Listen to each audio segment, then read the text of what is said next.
অনেকের মনে একটা ধারণা যে আমাদের খ্রিস্টান বিদেশি পাদ্রী বা ফাদার তারা মারা গেলে তাদেরকে কী করা হয়। আসলে বিদেশি পাদ্রী যারা আছে, যারা এদেশে কাজ করতেছে, মানুষের সেবা করতেছে, তারা যখন মারা যায় তাদেরকে আমাদের কিছু মিশনারিজ বা কিছু হাউসে, খ্রিস্টানদের যে ফাদার হাউস, সেসব জায়গায় তাদেরকে কবর দেওয়া হয়। তো আজকে সেরকমই একটা জায়গায় আসলাম।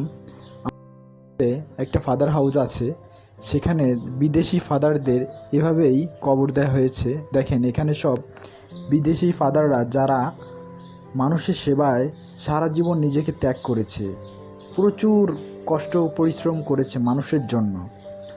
আর আজ তারা যখন মারা গেছে, তাদের এই যে কবর, এই যে দেখেন ফাদার তনিনো, ইনি মারা গেছে, ইনার কবর এই যে। আরও বিভিন্ন ফাদার আছে যারা বিদেশি ফাদার, যারা বাংলাদেশে কাজ করে গেছে, মানুষের সেবা করেছে, তাদেরকে আজ এখানে সব মানে তাদের শেষ সমাধি।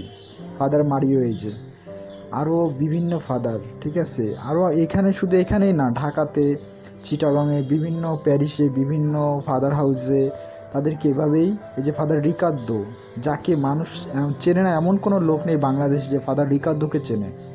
যে ফাদার রিকার্দোর কবর এই যে 2021-এ মারা গেছে। আরও ফাদাররা আছে, দেখেন এই যে ফাদার, এই যে ফাদার কোনি, আলফিও কোনি ফাদার, তার কবর এই যে 2019-এ মারা গেছে। আরও ফাদার আছে এখানে, এই যে আরেকজন, তার কবর, এটা হচ্ছে ফাদার সিলভানো। হ্যাঁ, মানে এই ফাদারগুলোর কবর এইভাবেই যুগের পর যুগ এখানেই থেকে যাবে। তো বন্ধুরা, আজকের ভিডিওটা একটু অন্যরকম, কেমন লাগলো অবশ্যই জানাবেন। আর এরকম কবর যদি আপনারা দেখে থাকেন অবশ্যই কমেন্টসে জানাবেন। তো সবাই ভালো থাকেন, টাটা, বাই বাই।